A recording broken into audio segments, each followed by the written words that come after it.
నమస్తే అండి. ఛానల్లోకి స్వాగతం.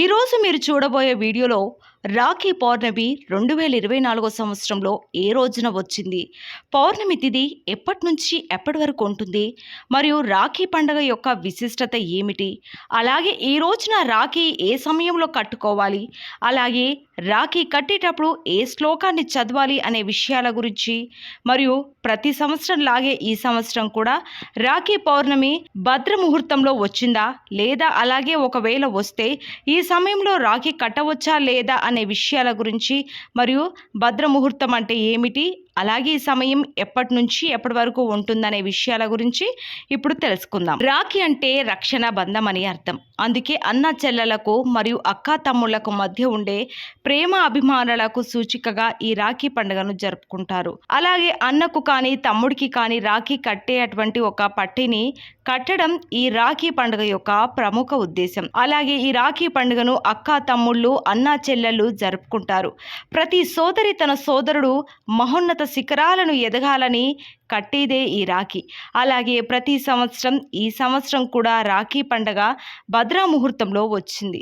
ఈ సమయంలో రాఖీ కట్టవచ్చా, లేకపోతే ఏ సమయంలో రాఖీ కట్టుకోవాలి, అలాగే భద్రా ముహూర్తం ఎప్పటి నుంచి ఎప్పటి వరకు ఉంటుందో ఇప్పుడు తెలుసుకుందాం. భద్రా ముహూర్తం సమయం మనం తెలుసుకోవాలంటే ముందుగా శ్రావణ పౌర్ణమి గడియలు ఎప్పటి నుండి ఎప్పటి వరకు ఉన్నాయో చూద్దాం. 2024 సంవత్సరంలో శ్రావణ పౌర్ణమి తిథి ఆగస్టు 18వ తారీఖు ఆదివారం 2:42 ప్రారంభమై ఆగస్టు 19వ తారీఖు సోమవారం రాత్రి 12:47 వరకు ఉంటుంది. అందువల్ల రాఖీ పండుగను ఆగస్టు 19వ తారీఖు సోమవారం జరుపుకోవాలి. శ్రావణ నక్షత్రం ఉదయం 9:04 వరకు ఉంటుంది. ఆ తర్వాత ధనిష్ట నక్షత్రం ఉంటుంది.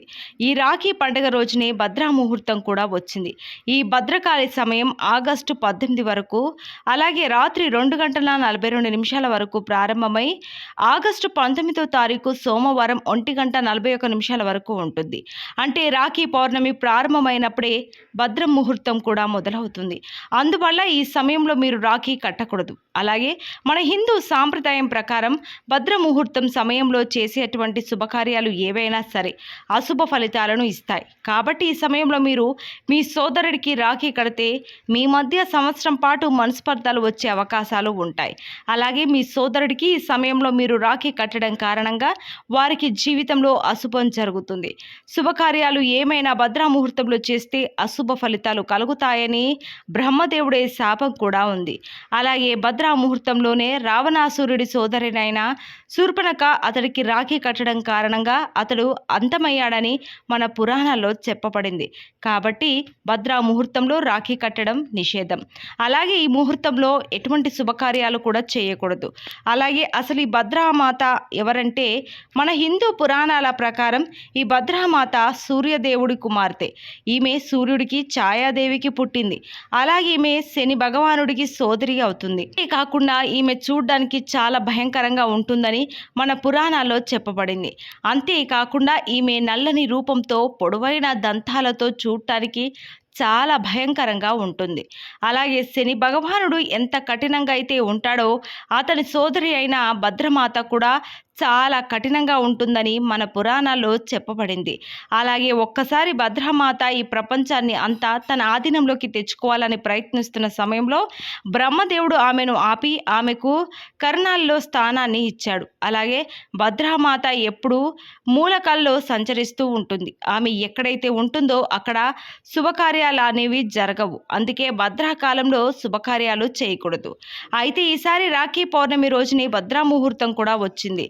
ఈ భద్రా ముహూర్తం సమయం ఆగస్టు 19వ తారీఖు సోమవారం 1:42 వరకు ఉంటుంది. అందుకే ఈ సమయంలో రాఖీ పండుగ చేసుకోవడం మంచిది కాదని మన పురాణాల్లో చెప్పబడింది.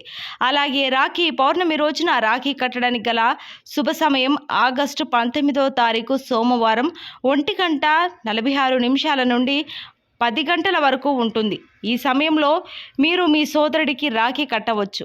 అంతేకాకుండా రాఖీ కట్టే ప్రతి ఒక్కరూ ఈ రోజున భద్రా ముహూర్త సమయాన్ని, అలాగే యమగండం, రాహుకాలం సమయాలను చూసుకొని మంచి ముహూర్తంలో రాఖీ కడితే మంచిది. సో చూశారు కదండి, ఇలాంటి మరిన్ని విషయాలు మీరు తెలుసుకోవాలంటే తప్పకుండా మన ఛానల్ని సబ్స్క్రైబ్ చేసుకొని పక్కనే ఉన్న బెల్ ఐకాన్ని క్లిక్ చేసి ఆల్ సెలెక్ట్ చేసుకున్నట్లయితే మేము అప్లోడ్ చేసే ప్రతి వీడియోను ముందుగా మీరు నోటిఫికేషన్ త్రూ అయితే చూడవచ్చు.